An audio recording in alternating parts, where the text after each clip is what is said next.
Hello everyone. मेरा नाम है प्रवीण सुकर्मा। आप देख रहे हैं लिंक्ड बायोलॉजी और आज के सेशन में हम लोग बात करेंगे सेंट्रियोल और सेंट्रोजोम के बारे में कि क्या होती हैं। चलिए शुरू करते हैं।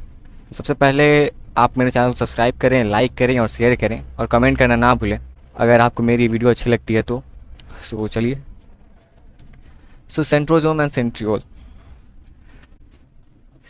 सबसे पहले इनका वर्क बताता हूँ कि इनका वर्क मेनली होता क्या है। जो सेंट्रोजोम है, ये मान लीजिए कोई सेल है। अभी यहाँ पे इसका न्यूक्लियस होगा। अब इस न्यूक्लियस में ये डेंस मटेरियल्स यहाँ पे कुछ होती हैं, कुछ इस तरह से।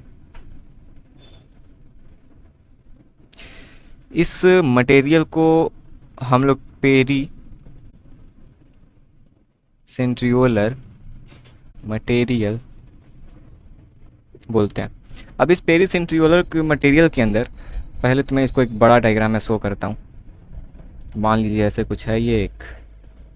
अब इस पेरी सेंट्रियोलर के अंदर सेंट्रियोल रहता है कुछ इस तरह से।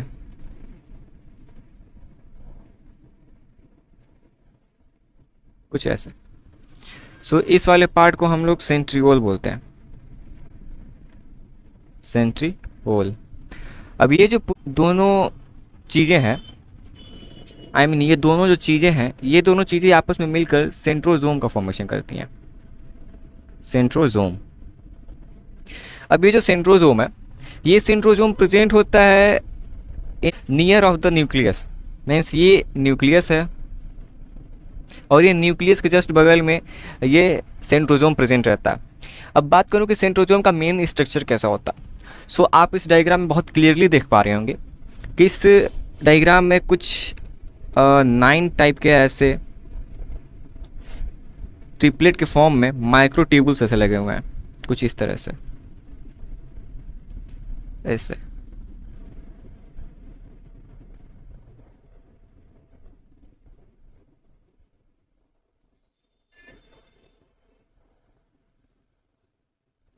नाइन। ओके। एंड ये सभी के सभी ट्रिपलेट फॉर्म में है। अब ये जो ट्रिपलेट फॉर्म है, ये आपस में कुछ इस तरह से जुड़ जाते हैं।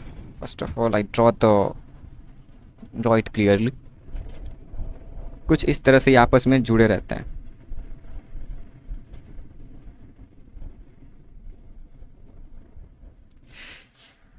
ये जो मैंने ब्लू कलर का बनाया हुआ है, इसे हम लोग एसी लिंकर कहते हैं, एसी लिंकर।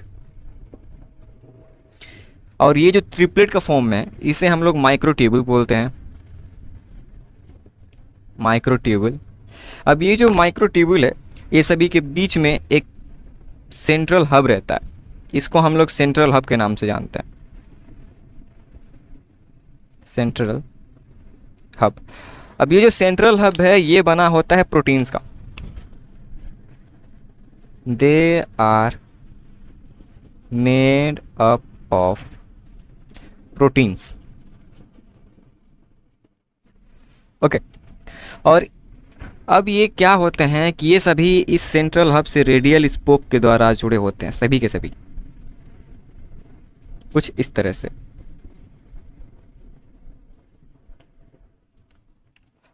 अब ये हुआ रेडियल स्पोक।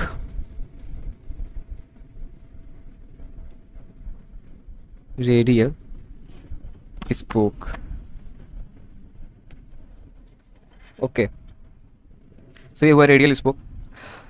जैसे कि हम लोगों ने पढ़ा था सिलिया और फ्लैजिला में, कि सिलिया और फ्लैजिला में 9+2 का अरेंजमेंट रहता है। ओके। लेकिन वहीं अगर बात करूं इस सेंट्रोजोम की, तो ये जो सेंट्रोजोम है, इसके सेंट्रल हब में किसी भी टाइप का कोई माइक्रोट्यूबुल प्रेजेंट नहीं है। अब ये माइक्रोट्यूबुल प्रेजेंट ना होने की वजह से इसके आउटर फॉर्म में बस ये 9 ट्रिपलेट माइक्रोट्यूबुल्स हैं। यहाँ पे हो जाएगा 9। सेंट्रल हब में किसी भी टाइप का माइक्रोट्यूबुल नहीं है, जिसकी वजह से यहाँ पे 0 हो जाएगा। इसका जो अरेंजमेंट होता है सेंट्रोजोम का, वो होता है 9+0 अरेंजमेंट। ये बहुत बार पूछा जाने वाला क्वेश्चन है नीट के पर्सपेक्टिव से, that in centrosome which arrangement are present. The answer is in 9+0 arrangement are seen in centrosome. तो ये तो वही है। अगर इसकी बात करूँ तो ये नॉर्मली सेल्स में दिखता रहता है, ऐसा नहीं है कि जब सेल डिवीजन होगा तभी इसका प्रेजेंस दिखेगा, नहीं, ये हमेशा सेल्स में प्रेजेंट रहता है। अगर इसके प्रेजेंस की बात करूँ कि ये किन टाइप के सेल्स में ज़्यादा पाया जाता है, सो ये मेनली पाया जाता है या फिर ओनली पाया जाता है एनिमल सेल में, एनिमल सेल। प्लांट्स में ये एब्सेंट होता है।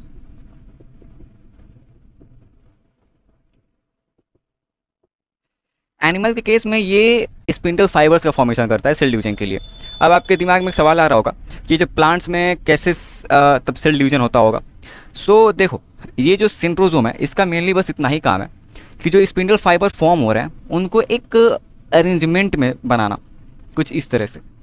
लेकिन वहीं अगर सेंट्रोजोम ना हो तो ये जो स्पिंडल फाइबर है कुछ इस तरह से, इस तरह से, इस तरह से, इस तरह से ऐसे निकल सकते हैं। लेकिन एक रेगुलर शेप और पर्टिकुलर शेप देने के लिए यही जो सेंट्रोजोम है यही वर्क करता है, लेकिन प्लांट्स में ये एब्सेंट होता है। अगर इसके वर्क की बात करूँ तो इसका क्या क्या वर्क है, सो इसके जो वर्क्स हैं वो आती हैं spindle fibre formation,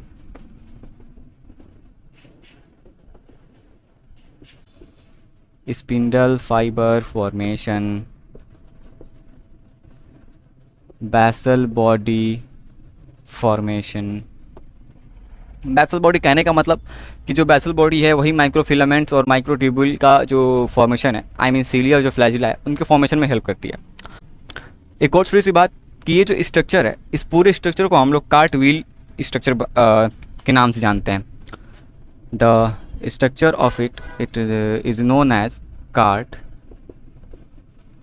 wheel structure. Cart wheel structure कहने का मतलब कि पहिया होता है जो घोड़े गाड़ी में, जो इसको पुराने समय में लोग ऐसे लगा रहता था गोल सा, इधर ये ऐसे आदमी बैठने वाला था इधर और आगे ऐसे घोड़ा लगे रहते थे।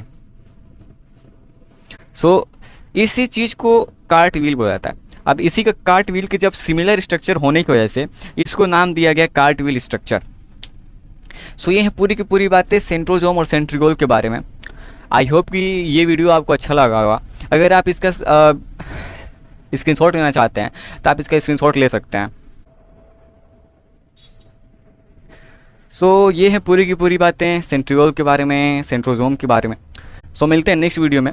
नेक्स्ट वीडियो होगा न्यूक्लियस के ऊपर कि न्यूक्लियस क्या होते हैं, इसके फंक्शंस क्या होती हैं, न्यूक्लियस कैसे न्यूक्लिक एसिड को कैरी करता है, इसमें इंटरमीडिएट फिलामेंट्स का रोल क्या है।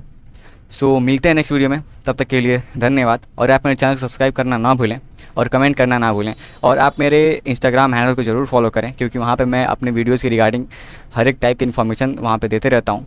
सो मिलते हैं नेक्स्ट वीडियो में, तब तक के लिए धन्यवाद।